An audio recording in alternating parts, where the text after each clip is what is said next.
Fala galera, tudo bem?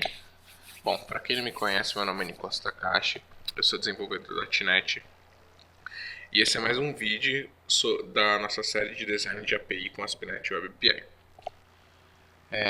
Hoje nós vamos falar de alguns itens bem interessantes e bem importantes na hora que estamos desenvolvendo nossa API REST. Nós vamos falar sobre versionamento, cache, compressão de retorno e documentação. Nós vamos ver como implementar um framework de cache, como implementar um modo diferente de fazer compressão do retorno. Vamos ver também como implementar um framework bem utilizado no mercado para fazer a parte de documentação da nossa API e muito mais. Bom, galera, vamos começar então falando sobre o versionamento da API. Quando nós estamos desenvolvendo nossa API REST, nós temos algumas preocupações que devemos tomar ao longo do desenvolvimento. Porém, depois que nós tivemos a primeira entrega dessa API, nós começamos a ter uma outra preocupação, que é o versionamento, né? É bem importante ter versionamento para não prejudicarmos quem já consome esse serviço, né? Então, existem algumas maneiras simples de fazer esse versionamento, isso não é algo difícil.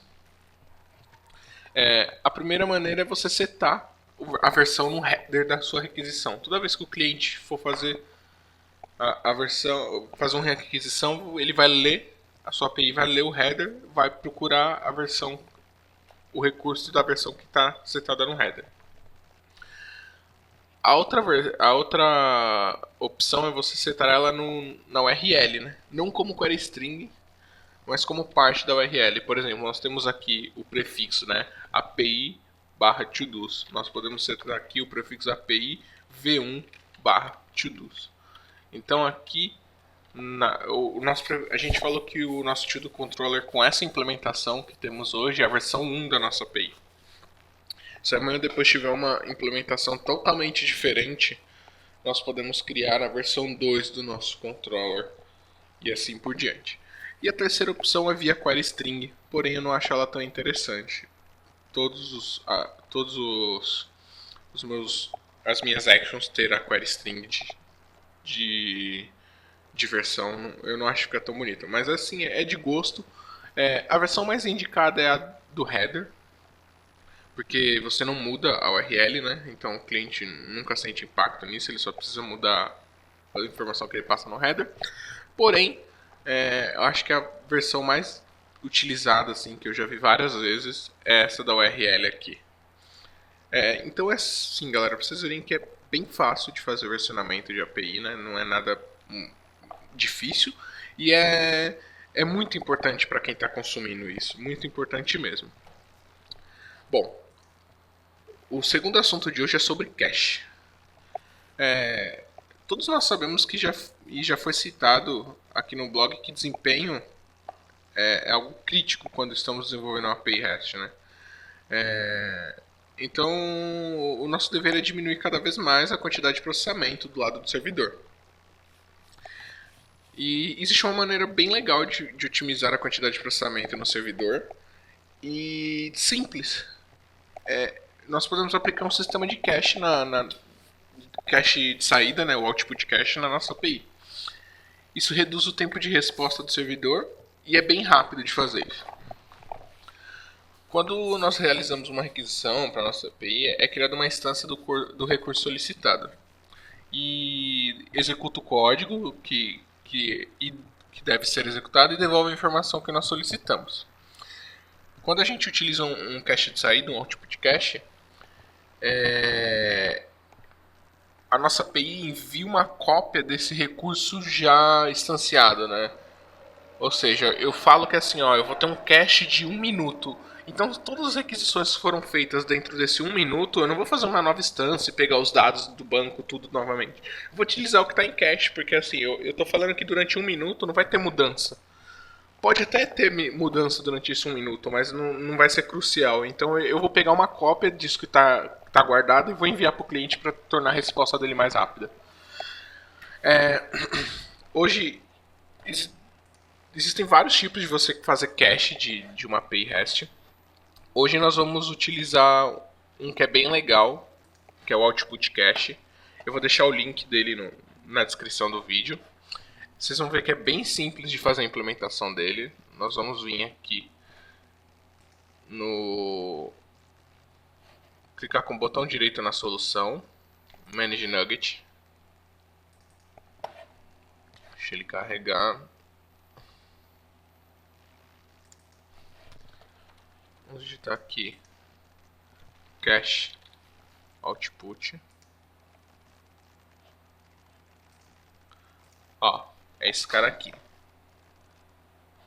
Vamos instalar.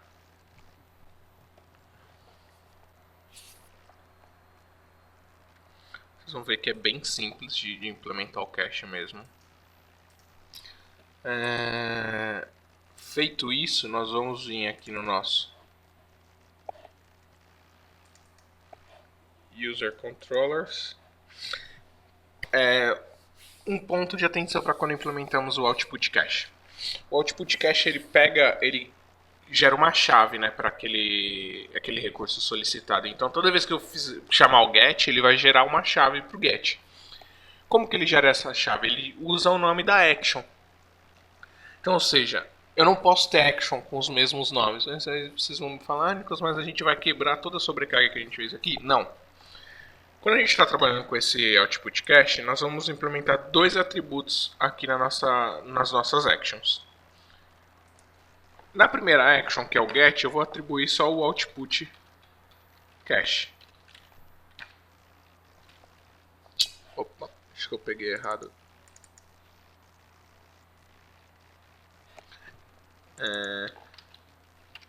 Cache Output.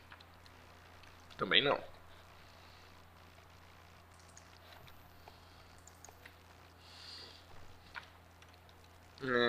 Pronto. O que nós vamos falar?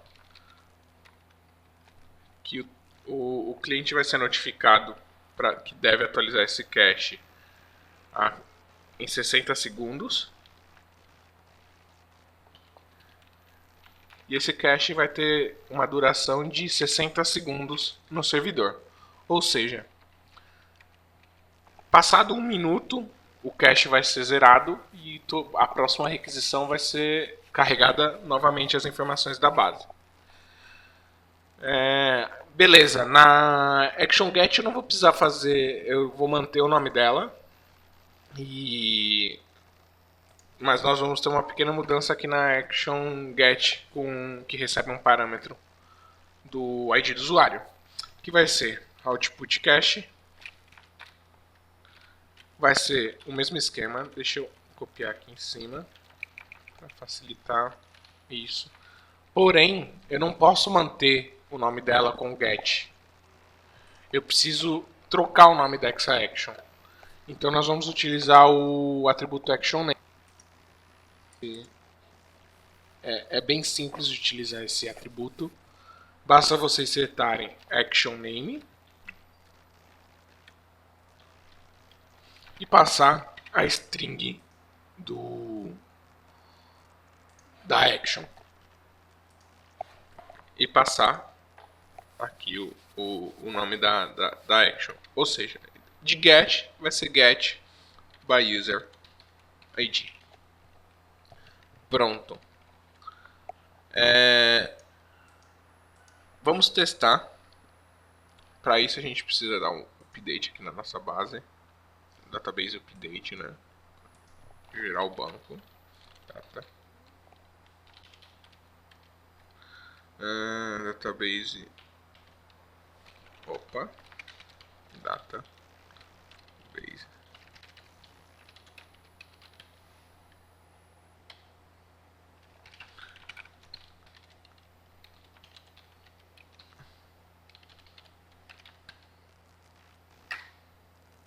Opa, errei. Comando data.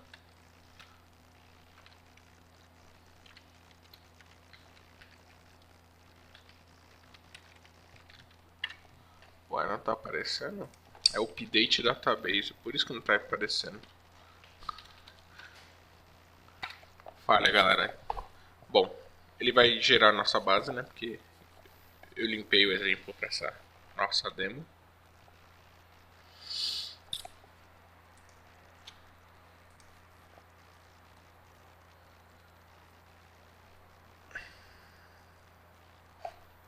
Enquanto ele gera, vai gerar.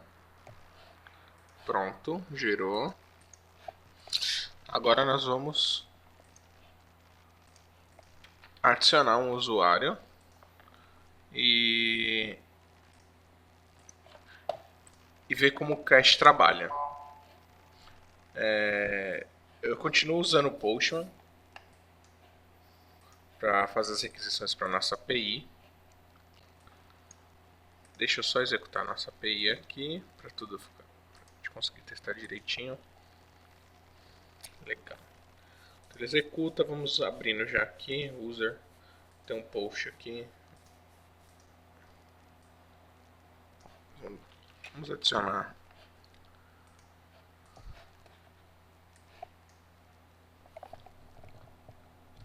Legal.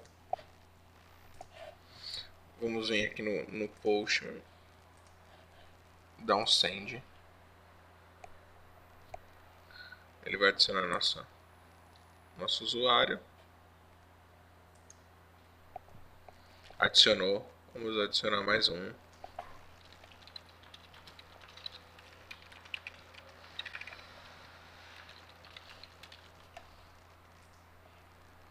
E vamos adicionar... Não, por enquanto vamos adicionar só esses dois. Aqui na nossa API /users, vamos dar um send. E ele retornou nossos dois usuários. 750 milissegundos, beleza? Vamos dar um send novamente. 37 milissegundos. Por que caiu tanto? Porque eu tenho uma cópia disso na memória já. Eu falei que dentro desse 1 minuto, eu falei, cara, eu vou adicionar mais um usuário, mas a gente vai ver que ele não vai ter mudança. Se a gente conseguir fazer isso.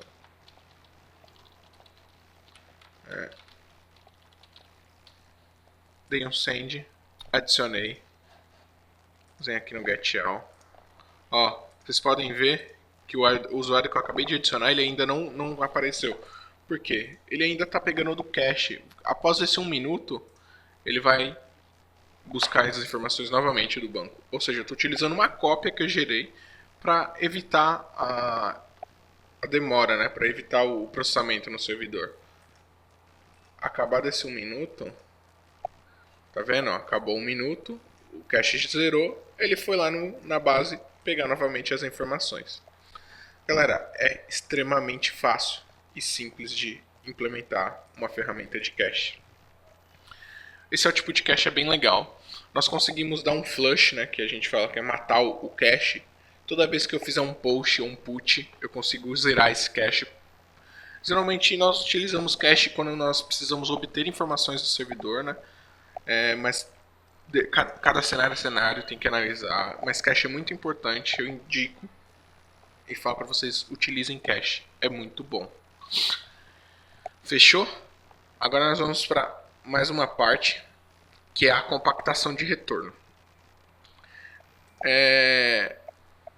Mais uma vez nós vamos falar de um item sobre performance, né? Performance é essencial para desenvolvimento de API REST. Não que ele seja o mais importante, mas também não é o menos. Ele é importante o suficiente para tomarmos muito cuidado. E uma outra maneira de diminuirmos o processamento e tempo de resposta é comprimirmos a nossa resposta, né?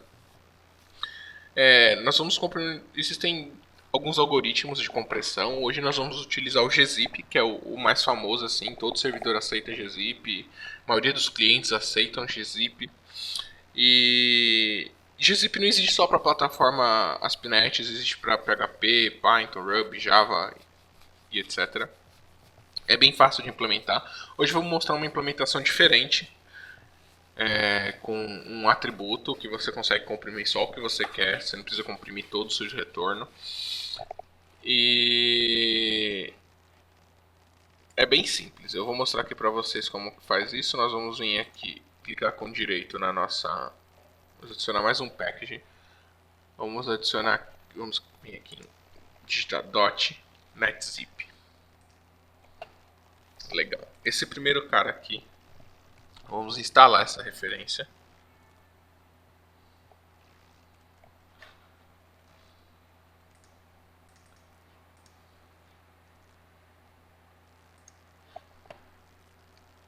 legal, instalado, nós vamos primeiro implementar o método que faz a compressão. Então nós vamos clicar com direito, adicionar uma nova pasta aqui em Add New Folder. Vamos adicionar uma pasta chamada Helper. Vamos criar uma nova classe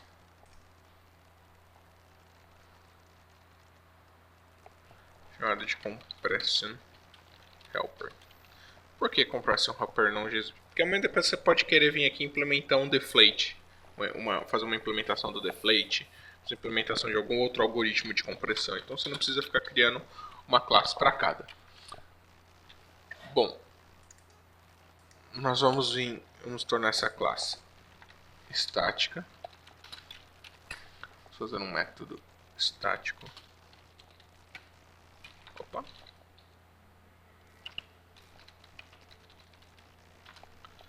Vai retornar um array de bytes.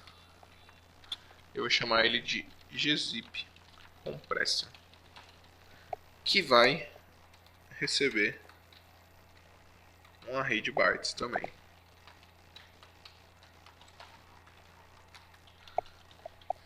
Vamos fazer uma validação.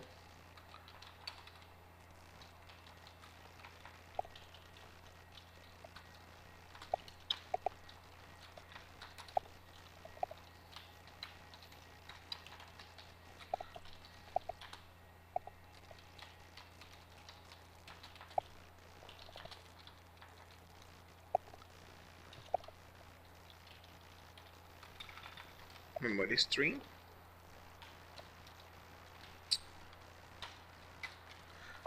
Galera, para agilizar, para a gente não ficar perdendo muito tempo, eu vou copiar isso que eu tenho aqui da demo já e mostro para vocês a implementação mais rápido. Bom, aqui eu faço a utilização da biblioteca que nós acabamos de instalar, né, via Nugget, e comprimo isso para dentro do nosso array. Vamos só dar remover os usings que nós não utilizamos. Pronto, legal. Agora o que nós vamos criar? Nós vamos criar um novo action filter. Vamos vir aqui em Add Class gzip compression. Dá um Enter. Vou fazer a mesma coisa para a gente ganhar tempo. Vou pegar da demo que tem aqui. Fica muito mais fácil.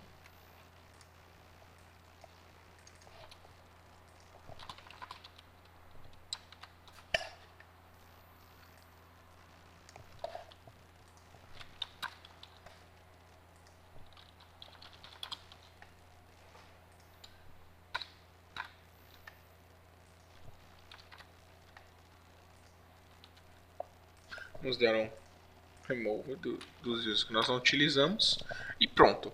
Eu implementei um atributo, um action filter, né, que vai comprimir todo o retorno que eu tiver da action que tiver esse atributo decorado. Vamos ver a diferença do gzip.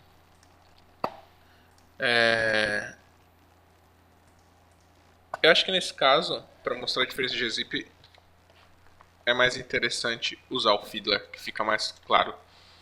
O Fiddler. Enquanto ele abre, vamos escolher uma action. Por exemplo, aqui a getAll. E vamos implementar o gzip compression. Pronto. Então eu falei que minha action, que obtém todos os usuários, ela vai ter o retorno dela comprimido, né? O Fiddler estava me trollando. Antes de eu mostrar para vocês a mudança, eu vou fazer uma requisição para ela sem ter a compressão, para a gente conseguir notar a diferença, né? Vamos rodar nossa API. Vou pegar aqui o usuário, aqui em Composer, rola a nossa requisição, pronto. Dá um execute, ele vai retornar isso para a gente e nós vamos ver o tamanho do body. Ó, nosso body tem o tamanho de 331 KB. Legal, né? Agora vamos implementar, descomentar aqui o atributo e vamos ver a diferença dele com a compressão.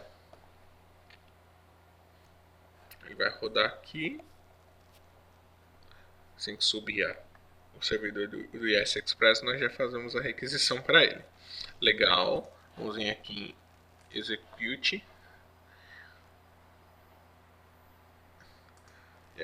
Ó, vocês podem ver como já diminuiu o tamanho da nossa resposta. De 331 nós fomos para 221. Ou seja, 110 KB nós conseguimos economizar.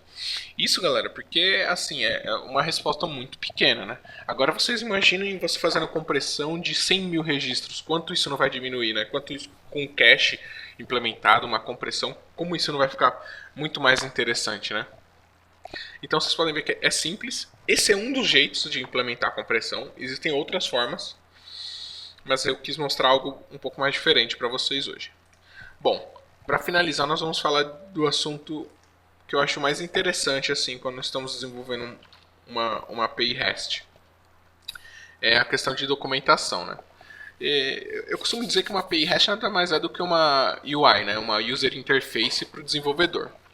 E como usuário, nós esperamos que tenha uma boa interface, né? Que seja fácil de entender a nossa API. E nada melhor do que para aprimorar a nossa interface da nossa API é uma boa documentação, mano. Documentação clara, objetiva. A documentação deve ser de fácil leitura, porque muitos desenvolvedores, né, vão utilizar a nossa documentação como base antes de fazer qualquer tipo de integração. Então, hoje eu vou mostrar para vocês como faz a implementação de uma biblioteca utilizada para documentação de API. Ela é bem utilizada no mercado, assim, a maioria do pessoal que desenvolve API REST utiliza esse framework. Não sei se vocês já ouviram, ele se chama Swagger. Ele existe para várias plataformas também, é bem legal, bem conhecido. Vamos nós instalar mais um framework de um nugget aqui no nosso projeto. Já Swashbuckle é o nome da library. Aqui, esse carinha que nós vamos instalar. Instalar, ele vai instalar todas as dependências dele. Pronto, já instalamos. Ele já está configurado. Ele tem uma série de opções para a gente fazer diversas versões da nossa documentação. Hoje eu estou trabalhando só com single version, mas eu posso trabalhar com multiple version. Ele tem esquema de autenticação. A gente consegue setar uma action como obsoleta e ele ignora aquela action. É muito interessante.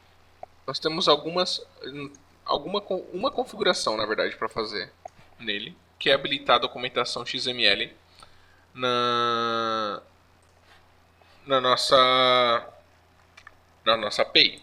Vamos clicar com direito no nosso projeto de API, vamos vir em Build e clicar aqui, ó, XML Output Path, XML Document File. Ele já vai gerar o documento para você. Agora nós vamos precisar voltar lá no nosso Swagger Config e procurar onde ele inclui essa documentação XML. Achei. Vamos descomentar isso.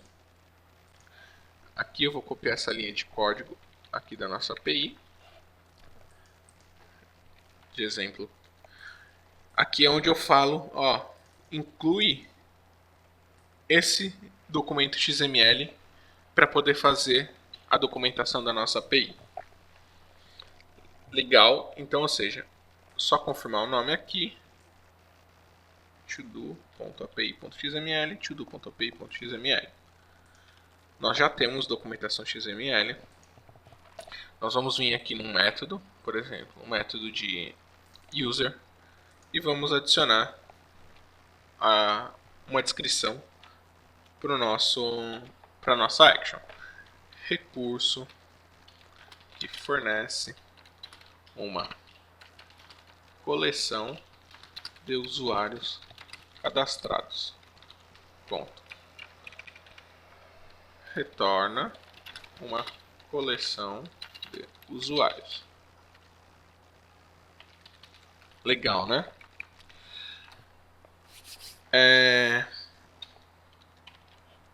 Feito isso, nós vamos só adicionar como página inicial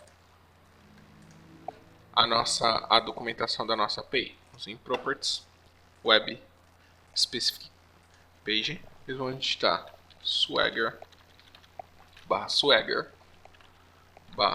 /UI /index.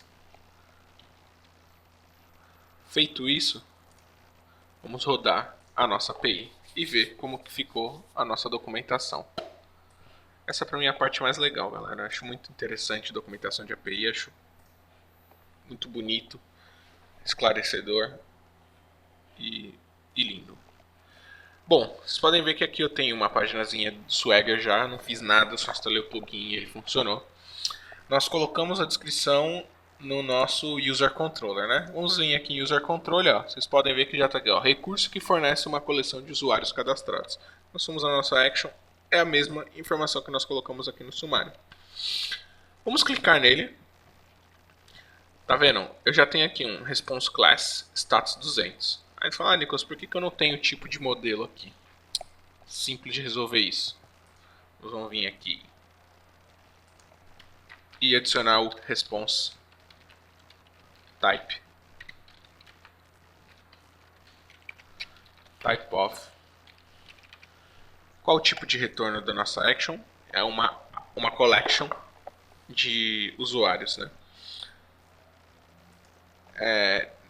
Só para esclarecer, apesar do nosso retorno, o retorno da nossa action ser um HTTP Action Result, dentro do HTTP Action Result, no corpo da requisição, vai ter uma coleção de usuários. Então esse é o tipo que eu tenho que informar para a nossa documentação. iCollection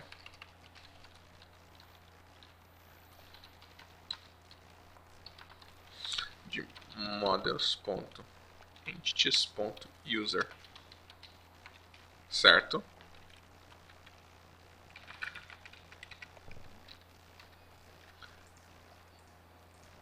Legal, né? Vou dar um F5 de novo.